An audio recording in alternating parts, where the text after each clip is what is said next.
The story for today comes from the Reddit user WorldAwayTweedy. I was the hitchhiker. It's awkward to be the hitchhiker, to be on this side of scary folklore. Let's not talk about how I got here. It's not really important. What matters is that I've never looked more devilish, and I've never felt more awkward. Just a weird looking dork sticking my thumb out on an empty road, sandwiched between two forests, pitch black. It's midnight, I think. I don't have my watch on me, or my phone, or anything else that tells the time. My internal clock ain't great either. But let's say it's between 10:49 p.m. and 2 a.m. somewhere. I think. Probably. Car goes past. Doesn't even think of stopping. I don't blame him. Look like a couple that were just coming back from a fun camping trip. They don't need my nonsense right now. I mean, I wouldn't stop for me. Just be silly, really. I'll hold out hope. Maybe a van filled to capacity, save for one seat in the back, would stop for me. They could take a chance. After all, if I tried anything funny, I'd be vastly outnumbered. 20 minutes pass. No van. Actually, no cars at all. I guess people really don't use this road. Or it's too late. And hitchhiking on a Wednesday night on Thursday morning isn't really a wise move. Oh, look, a car. They're slowing down to stop. No, it doesn't look like they can take me. But they look apologetic. Oh, that's sweet.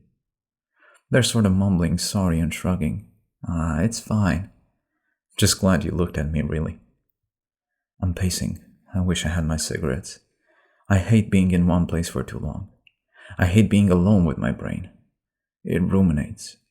I hear sounds coming from the forest and they creep me out. I think about worst case scenarios all the time. You know how your brain can drum up something much scarier than anything real life can throw at you? Yeah, that's the thing. I just need to try to be present. Second thought, maybe I should just stay in my head. It's safer up there. The more mindful I get right now, the more it's clear I'm in the middle of nowhere and with no hope of getting home. There's feelings of tension in my chest. It's tight. It aches. I breathe into it. It'll dissipate. I have lived with anxiety long enough. I have my tools. Yes, I did in fact notice a car in front of me on the road slowing to a stop, and no, I'm not gonna get my hopes up. Damn, the driver looks professional, like she actually has her life in order. Hun, don't do this. Statistically, this isn't a good move. The odds are not in your favor. She looks like she just straightened her hair, like she's coming from some sort of tech conference. Business casual. You could put her in a brochure. Damn, she looks my age. Don't do this, I could be a maniac. I could wait for a van. You look like you've had a rough night, she says. I keep my distance from her. Hey, thank you for the kind gesture, but I'm actually kind of waiting for a car with more people in it, so that is less weird for everyone, I respond. She laughs. Get in, I'll be okay. If I'm being honest, I pray for another car to come by. Nope. I get in. Lady, I'm gonna give you a lecture about safety once you drop me off. It's not wise to pick up a scruffy hitchhiker like me in the middle of the night. Whereabouts you heading? She asks. Honestly, 2 hours in the direction you're already driving. I'm in Morgantown. Anywhere in the city is fine. Cool. I can take you a good chunk of the way there, I think. Depends on how much I like you, she says, laughing. I'm kidding. I'm just grateful for the ride. Thank you, ma'am. We sat in silence for a bit.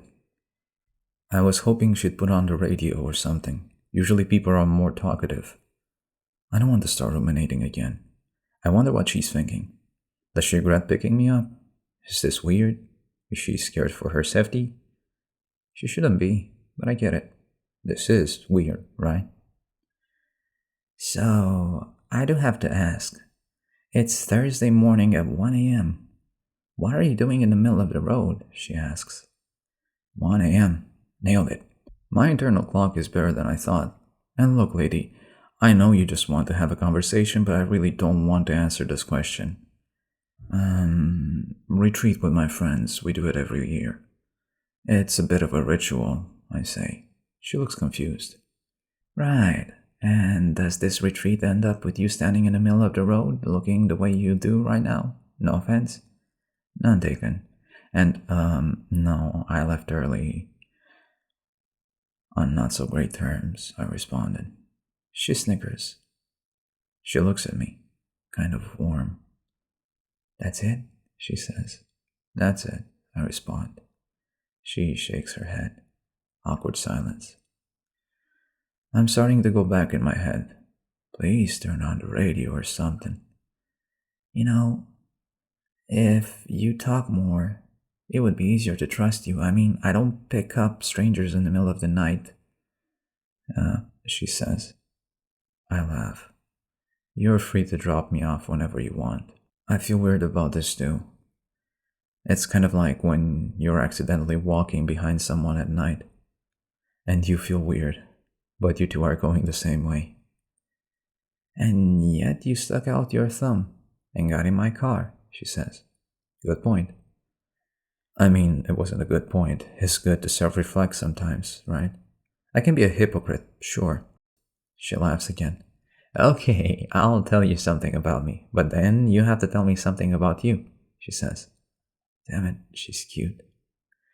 I picked you up because I've had benders before in a past life. She motions to her clothes. I mean, come on, I didn't always look this fancy. I had to sort out some stuff in my life. For someone who claims to be as grounded and put together as you are, picking me up was pretty silly. Again, statistically, a pretty stupid choice. And, you know, I've had nights where people would go out of their way to drop me off home. I've literally been in your shoes, you know. Disheveled, barely awake, drunk out of my mind, sticking my thumb out on an empty road. And honestly, it was just as scary getting picked up, but I trust people.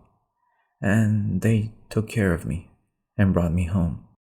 So in a way, I guess I'm paying it forward. I have full trust that the universe balances things out, she says. She said all of that with a smile, kind of endearing. Not sure if I trust all of that, but endearing nonetheless. I begrudgingly nodded.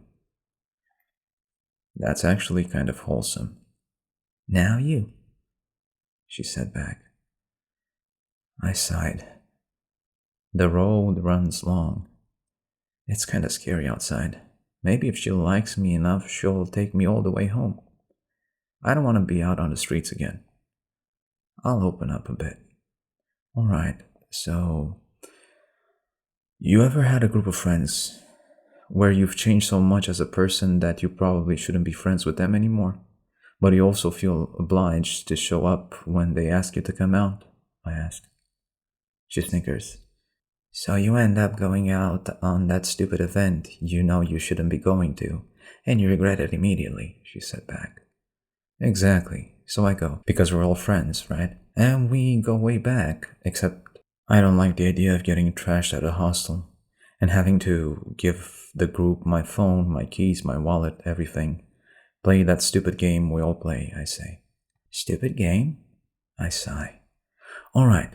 But you have to promise not to judge me, I say. She shrugs, or I say, you can't stop me. Fine. The game is basically that each of us has to hit the town and find a girl to bring to our rooms. Anyone who doesn't succeed has to sleep outside without any of their belongings, I say, embarrassed. Whoa, she says. You and your friends are really chauvinistic morons, aren't you? I make a face. Like I said, I really shouldn't be friends with them anymore. Oh, I'm kidding, she says. You shouldn't let your guard down too quickly. I haven't finished my story yet. I take a breath, then I continue. I came this time, but my terms were clear. I'll hang out, we can drink, and I'm happy to be a wingman to anyone willing to play this game. But beyond that, I won't be participating. I want to stay at home, kick back, and have a relaxing time. You didn't really think they'd let you not participate, did you? She says. I did, that's why I came. Really? She asks. Really. She shakes her head. Moron. You've almost got too comfortable with me now, I say. Great diversion. But you didn't tell me the whole story, did you? She responds. You know, if I had a cigarettes and a light, I'd be happy to go back on the streets, but I don't. Alright, you win. Okay, well, they pulled their bullshit on me. I had a couple of drinks in me, and slowly those assholes grabbed my keys, my wallet, my phone, my damn smokes, little by little, those pricks. Bloody hell, I'm getting heated. I'm scaring her, aren't I? By the time I knew the jig was up, they all got together to try to pick me up and throw me outside. You know, force me to play that dumb game with them, force me to bring a girl back to our room. I'm rambling. Let's try to cool it. You lost your shit, didn't you? I lost my shit. I respond. I freaked out. I'm not usually an angry drunk, but something in me snapped this time. Mark grabbed me by the legs and Francesco had my arms, and they were trying to drag me outside. They were laughing, so I started kicking and punching hard. Once I got my footing, I was just straight up swinging at them, full force. I felt like I did some damage. Nothing like too severe, but you know, Mark fell on the floor. I kept hitting him. Everyone eventually tore me off him, but I was still like lashing out. Not physically anymore, but verbally, like emotional abuse. It was weird. God damn it, I need to save this stuff for therapy. They just looked at me mortified, like I was a freak or something. And so, I walked out the front door, and here I am. Took me 15 minutes of walking to realize that I didn't have my phone, my keys, my wallet, my cigarettes, anything. I wanted to go back inside to ask them for my stuff, but it just felt so weird, like something was stopping me. Just think it would have been so awkward, you know? To freak out, to punch my friends, and then come back and say sorry. I know I'm rambling, by the way. I kind of get stuck in my head sometimes, sorry. Really wish I had a cigarette right now, I say. Fucking hell, I can't even look at her. She's staring at me like I'm a fucking moron. Keep your eyes on the road, ma'am. Dude, you're a fucking moron, she says. I know. What are you gonna do about your stuff? She asks. I don't know. I'll just call them or something later, like in a few days, to apologize. I'll need to borrow someone's phone to do that, obviously, or alternatively, I could bring you back to the hostel tonight. They'll let me come back if I bring a lady, right? She stops the car. Fuck, I'm sorry. Stupid joke, I say. Awkward silence. She slowly starts driving again. You're not making this easy, she says. I know. The road stretches long. Are your friends smokers too? She asks. Nah, I respond, just me. You sure about that? Why would they lift your cigarettes if they didn't smoke? Just to like be dicks, I guess. They're just like that. Fuck, the road is long. Guess I really never paid attention to roads before. That's kind of weird. Why is there an eye on the glove compartment box? Why is it blinking? What is that? I say, pointing. She giggles. Just decoration. You missed that when you got in. Fuck, I'm out of it, I respond. Silence. You think your friends will forgive you? She asks me. I shrug. I mean, who knows? We were already drifting apart anyway.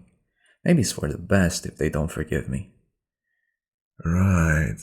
And how does Riley feel about it? She asks. Huh? I talked about Riley? When did I mention him?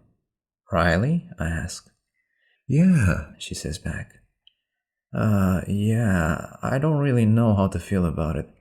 Probably the same as the other guys. Hey, when did I talk about Riley? Silence. I never said that name before, I say. She sighs. Yeah, you did. You've been rambling for a while, repeating yourself over and over again and then forgetting what you said. She says. What? I look in front of me. The road stretches long. I look back. This road stretches long. Fuck, how much did I drink? Am I fucked up? And seriously, why is there an eye on the glove compartment? And now you're spiraling. You're in your head.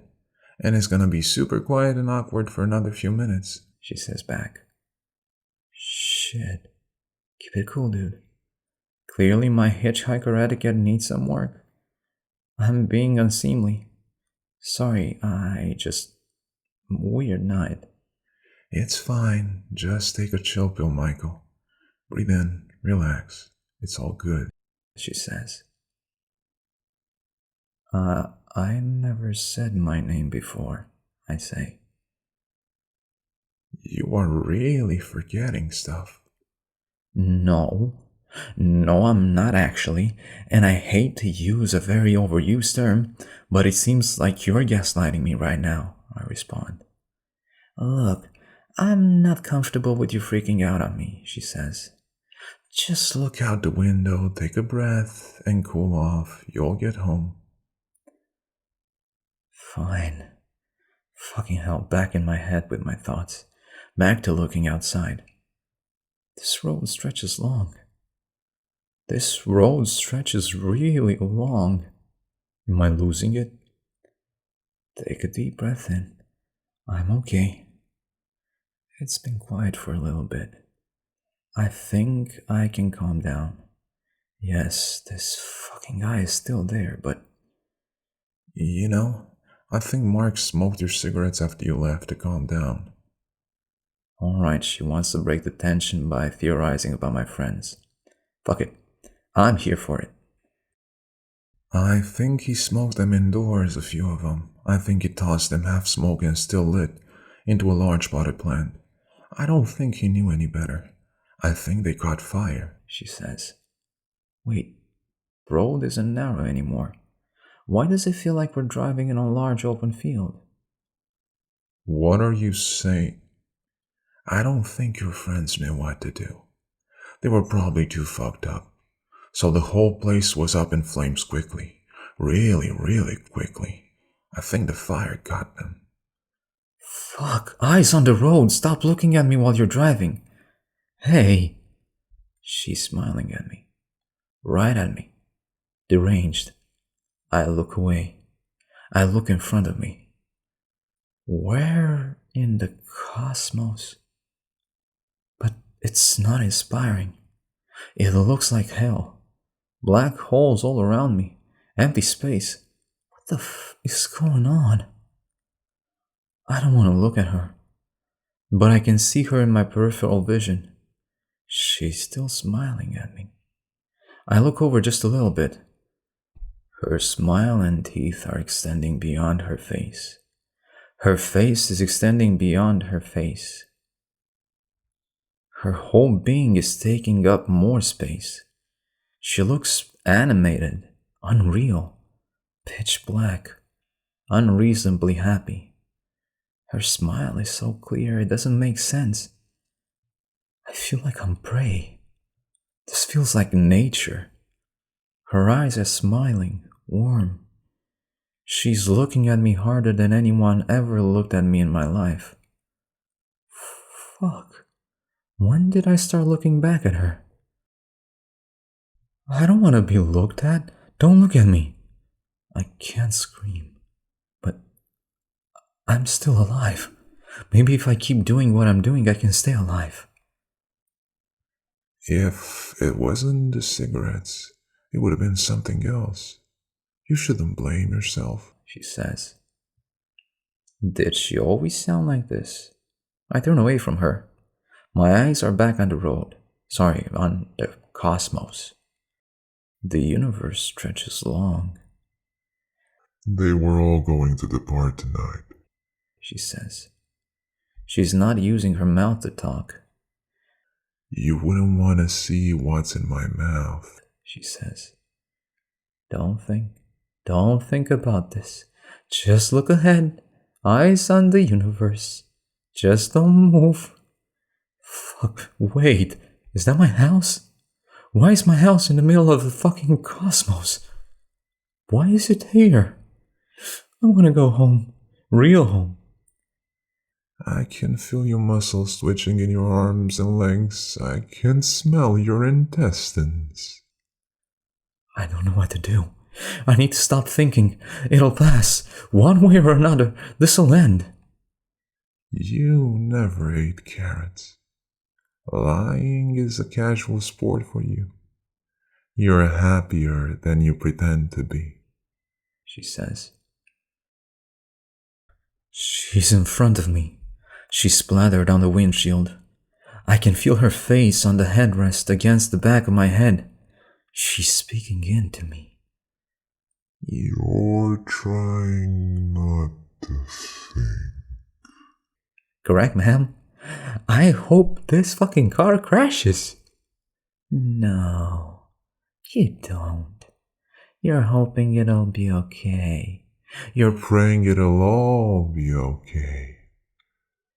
Stop thinking. Zen. Quiet. Breathe in. Breathe out. She's still looking at me. Breathe in and breathe out. She's stretching into the cosmos. She's everywhere. In and out. It's okay. That's how anxiety is.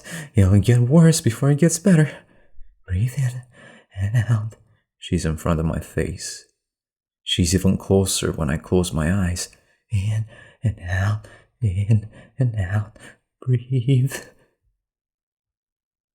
Were you supposed to be out there tonight too? She asks. Yes. Yes, And yet you weren't. she says. No, I wasn't, Do you deserve this exit? she asks. I don't know. Not sure, It's coming up soon. she says. I know. I'll ask you again. She says. Fuck. She pierces my hand and my shoulder. Did you change enough before tonight to deserve this exit? She asks. Please end this. No, I didn't. I think I'm a piece of shit. I think I deserve to die, I said back to her. She makes a right on the exit, and we drive out of the cosmos. Everything returns to form like how it should be. Trees, road, concrete, gravity, sky. And I'm home? That's it? I'm home. It's morning, the sun is up. Pardon the cliche, but I actually think I hear birds chirping. And she's business casual, professional, all put together. But I'm bleeding from my hand and my shoulder, and that eye on the glove compartment box is still there. We're parked on the street right in front of my house. Okay. I've always been particularly shit at saying goodbye to people who drop me off. I open the car door. I trudge under the sidewalk. I look back at her. I close the car door. A slow trickle of blood on the sidewalk. A little bit on her car. Sorry about that. I should go inside to get myself cleaned up. Fuck, no keys. We're looking at each other. You said some really mean stuff about yourself back there. You shouldn't sell yourself short, you know, She says it with a smile. I believed her. I do a half wave, and before I think to myself, please God, just fucking drive off. Fucking please. She starts driving off down the long road. It stretches long and long and long, and she's still in view. Smaller and smaller, and then she's gone. It's kind of nice outside. Never realized how pretty this neighborhood is. Maybe I'll stand here for a little while. The end. This has been Gray Stories. I hope you liked them. Good night.